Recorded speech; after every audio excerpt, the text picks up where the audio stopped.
ఇలా సలసలా మరిగే నూనె మూకుడులో పడిన పిమ్మట ఎవరైనా బతికి ఉండడం అసంభవమే మాత. నేడు ప్రహ్లాదుడు మృత్యువు ఇక నిశ్చయమే.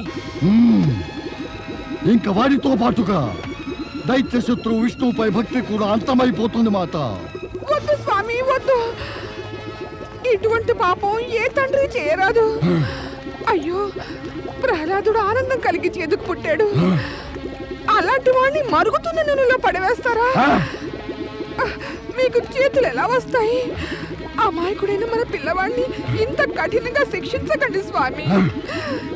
ఇదే జరిగితే యావత్ ప్రపంచంలోని తనయులెవరు తమ తండ్రులని ఎన్నడూ గౌరవించరు. తండ్రుల పేరు శాశ్వతంగా కళంకితమైపోతుంది స్వామి. కరుణించండి స్వామి, కరుణించండి. క్షమించండి నా ప్రహ్లాదుణ్ణి, కరుణించండి మన పుత్రుణ్ణి. ఎంత చూడడం నా వల్ల కాదు స్వామి. ఆ దుష్టుని కనికరించమంటున్నావా? వాడు మన దైత్య జాతిని, మన యొక్క దైత్య సామ్రాజ్యాన్ని కూడా లక్ష్య పెట్టకుండా విష్ణు భక్తితో సర్వనాశనం చేయదలుచుకున్నాడు. నీవు కనుక ఈ దుష్ట బాలుణ్ణి ఈ కాగే నూనెలో మాడిపోవడం చూడలేకపోతే ముందుగా నీవే ఈ మూకుడులో దూకాయి. అప్పుడు కాలిపోతున్నా నీ పుత్రుని నీవు చూసేటటువంటి బాధ తప్పుతుంది. అదే మంచిదేమో. తన పుత్రుడి కన్నా ముందుగా తల్లి బలి అయిపోవడం మంచిది. అప్పుడు తన పుత్రుడు బలి అవుతున్న హృదయ విదారక దృశ్యం చూడకుండా ఉండొచ్చు.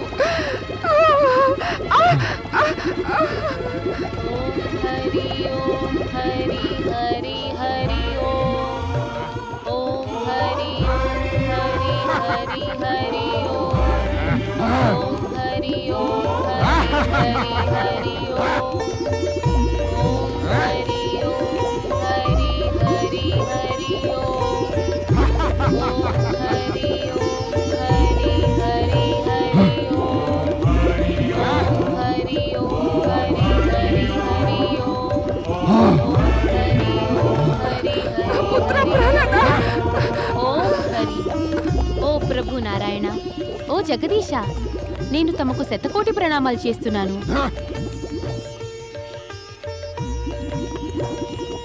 దైత్య సేనాపతి దుందుబీనినాథ, మీ కార్యం మీరు నిర్వర్తించండి. నేను మహావిష్ణువు శ్రీచరణాలను చేరేందుకు సిద్ధంగా ఉన్నాను.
లే అమ్మా, ఇక లే అమ్మా, నా కేసి చూడు. మాతా,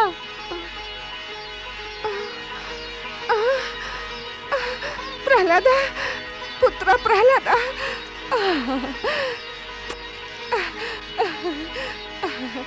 ప్రహ్లాద. నిర్దోషులైన ఈ ధర్మాత్ములపై అత్యాచారాలు చేయకండి, ఇది శివాజ్ఞ. కాదు పితాశ్రీ, నేను తమకు శత్రువును కాను. ప్రహ్లాదుడు కేవలం నాకే కాదు, ఈ సమస్త దైత్య జాతికి కూడా బద్ధ శత్రువే. దైత్య శత్రువును నాశనం చేసి తీరాలి, లేకుంటే దైత్య జాతికి పతనం తప్పదు. ప్రహ్లాదుడు నా పుత్రుడైతే కావచ్చు, అయినా ఈ విరోధి అయిన పుత్రుణ్ణి మృత్యుముఖంలోనికి నెట్టక తప్పదు. ప్రహ్లాదుని అంతమొందించవలసిందే. అలా విచారంగా ఉన్నావే అన్నయ్య? విచారమల్లా ఒకటే హోలిక, అదేమిటో నీకు బాగా తెలుసు. ప్రహ్లాదుడు మనకు విరోధి అయి పుట్టినవాడు, మనకు బద్ధ శత్రువు.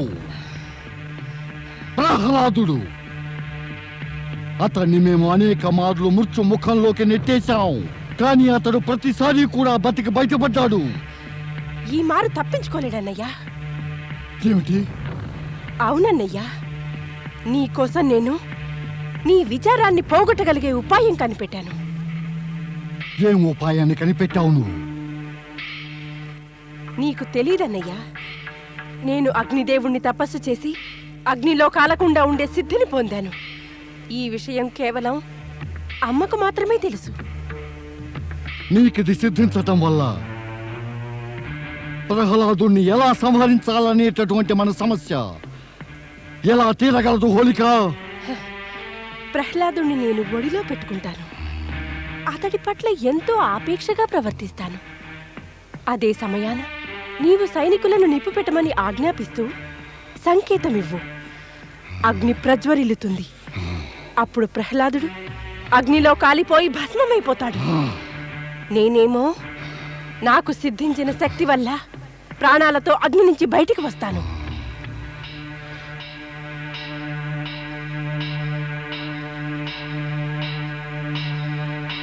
ఏమిటన్నయ్యా, నేను చెప్పిన ఉపాయం నీకు నచ్చలేదా? నీ ఉపాయం బాగానే ఉంది, కానీ నా ఆలోచన ఏమిటంటే ఈ ప్రహ్లాదుడు విష్ణుభక్తి ద్వారా ఎన్నెన్నో అద్భుత శక్తులను సిద్ధించుకున్నాడు. వాటి వల్ల మృత్యు అతన్ని సమీపించలేదు. నీవు చెప్పిన ఉపాయం కూడా విఫలమైతే ఇక మనం ఏం చెయ్యాలి అని? లేదన్నయ్యా, ఈ మారలా జరగనే జరగదు. నేను చెప్పేది నమ్మండి. అగ్నిలో ప్రహ్లాదుడు కాలిపోయి భస్మమయ్యేంత దాకా నేను కూడా అగ్ని నుంచి బయటికి రానే రాను. నీ అంచనా ప్రకారం మనం ఈ పని ఎప్పుడు చేయాలంటావు? రాబోయే ఫాల్గుణ మాసం శుక్ల పౌర్ణమి నాడు. రాబోయే ఫాల్గుణ మాసం శుక్ల పౌర్ణమి నాడు.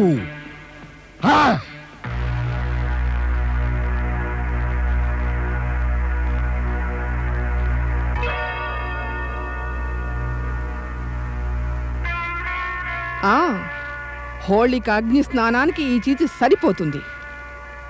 హోళిక చెప్పిన ఉపాయము ఏర్పాటు ఎంతో బాగున్నాయి మాతాశ్రీ. ఇక మన లక్ష్యం తప్పక నెరవేరుతుంది దైత్యరాజా. సోదరా అమర్క, ఈ మారు ప్రహ్లాదుడు బతికి బట్టగట్టే అవకాశం ఏమీ లేదు. ఇక అతడికి అవసాన దశ వచ్చినట్టే. ఏడవకమ్మా, ఏడవకు. నీవు ఏడ్చినప్పుడల్లా నాకు అనిపిస్తూ ఉంటుంది, నేను నమ్ముకున్న ఆ శ్రీ మహావిష్ణువుపై నీకేమాత్రం నమ్మకం లేదేమోనని. నీ విశ్వాసం కన్నా నీ తల్లిగా నా మనసుకు కలిగిన క్షోభ ఎక్కువ నాయనా. ఈ లోకంలో నాకు తప్ప తన ప్రియమైన పుత్రుని మృత్యు యొక్క కబంధ హస్తాల్లో మాటి మాటికి చిక్కుకుంటూ ఉండగా చూసే దురదృష్టం ఏ తల్లికి కూడా కలగదు. ఇది చూసి తట్టుకోలేని నా మనసు ముక్కలు ముక్కలైంది నాయన. ఈ అశ్రువులు అందుకే పుత్ర. నీ అశ్రువుల వల్ల నా నమ్మకం ఏమీ సడలిపోదమ్మా. నీ మనోవ్యతను చూసినంత మాత్రాన నా భక్తిని మాత్రం వదులుకోలేను. నేను కోరేదల్లా నా భక్తి, నా విశ్వాసం వల్ల నీ మనసు బలపడాలని. నీ తల్లి మనసునే నీవు రాయి చేయగలవాయి. నీవిలా జ్ఞానిలా మాట్లాడితే నీవంటే మరింత ప్రేమ కలుగుతోంది పుత్ర ప్రహ్లాద. నీవంటే మరింత ప్రేమ పెరిగిన కొద్దీ నీ తల్లి మనసు రాయి కాదు సరికదా, మరింత మెత్తనైపోతుంది. ఇప్పుడు నీవే జ్ఞానిలా మాట్లాడుతున్నావు. నాకేమీ అర్థం కావడం లేదు. జ్ఞానిలా కాక నమ్మకంతో మాట్లాడు మాత. గుర్తుందమ్మా, నేను జన్మించినప్పుడు శ్రీ మహావిష్ణువు ప్రత్యక్షమై ఏమన్నారో? ఆయన అదృశ్య రూపంలో నా వెంటే ఉంటారట. ఆ పరాత్పరుని ఆశీర్వాదమే నాకున్నప్పుడు విచారం ఎందుకు? ఎవరు నన్ను ఎదిరించగలరు? ఎదిరించడం సాధ్యమా? నీవిచ్చే ఆ నమ్మకంతోనే నీవు నేను ఇద్దరం జీవించి ఉన్నాం ప్రహ్లాద. నమ్మకమై ఉంటే ఏడుస్తావెందుకమ్మా? నీపై పదే పదే అత్యాచారాలు చేస్తున్నారు, అన్యాయం చేస్తున్నారు. అది కూడా నీ తండ్రి వల్లనే. అది అసహాయురాలనై అబలనై చూస్తూ ఉండాలి. ఏడవక ఏం చేయమంటావు పుత్ర? చూసిన వాటి జ్ఞాపకాలు నన్ను బాధిస్తున్నాయి ప్రహ్లాద. దీనికి ఒక ఉపాయం ఉందమ్మా. ఇకపై ఇలా జరిగినప్పుడల్లా నీవు నాకు ఇరువైపులా చూడు. నీకు మహావిష్ణువు కనిపిస్తారు. ఆయన ఉన్నారని నీవు తెలుసుకుంటే నీకు బాధ కలగదమ్మా. శుభం కలగాలి నాయనా. దేవుడి దేవల్ల ఇకపై అలా జరగనీయకూడదు. ఇన్నిసార్లు జరిగాక మళ్ళీ జరగవచ్చు కదా, దీనికి విచారం ఎందుకు? అలా జరిగినా నేను చెప్పినట్లుగా చేసి చూడమ్మా. నా సరసనే శ్రీ మహావిష్ణువు ఉంటారు. ఆయన కనబడి తీరుతారు. కానీ భయపడకు, నేనేమాత్రం చెక్కు చెదరను.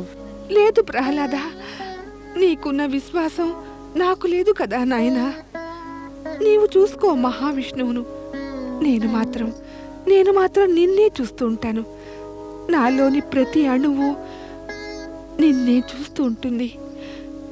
నేను నిన్ను చెంతనున్న మహావిష్ణువును చేరుకోలేను.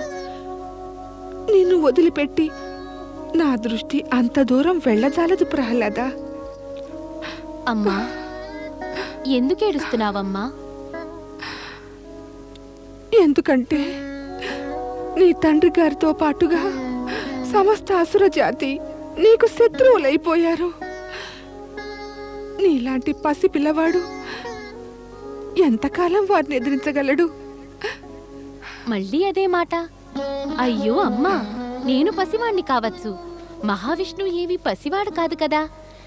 ఆయన ఎందరినో భేదించారు, ఎవరినైనా ఓడించగలరు. నీవు మాటి మాటికి నాపై ఆయన కృప ప్రసరిస్తూ ఉండగా చూశావు కదా. ఇక నీకు విచారం ఎందుకు? నీ కన్నీరు తుడుచుకో.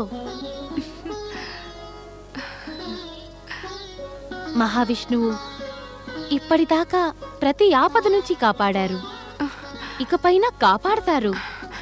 దేవుడి దేవల్ల అలాగే జరుగుతుంది నాయనా.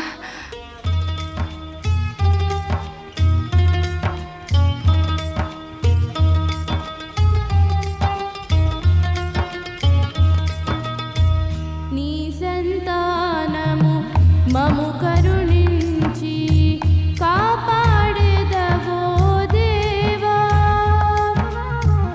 అనునిత్యమున చెంతకు చేరి దయతో కావగరావా.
నివారించు. ఇక మా శత్రువు పేరెత్తకు. ప్రహ్లాద,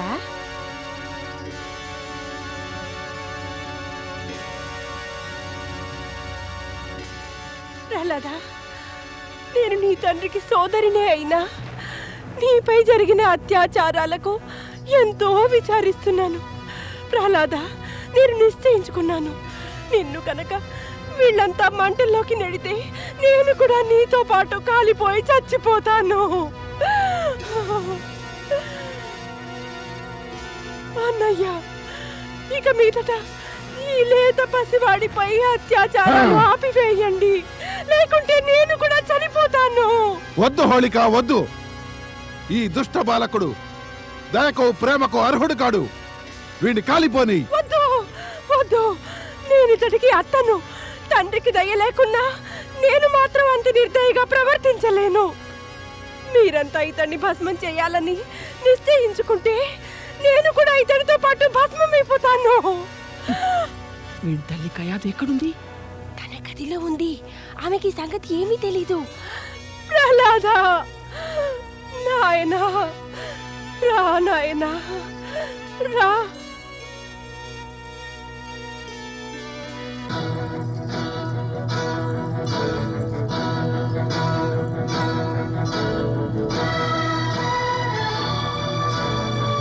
ఒక మారు మళ్ళీ ఆలోచించుకో హోళిక.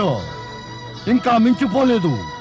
కాలి చనిపోదామన్న ఆలోచన కట్టిపెట్టు. వద్దన్నయ్యా, నేను ప్రహ్లాదుడిపై అత్యాచారం జరుగుతుండగా చూడలేను.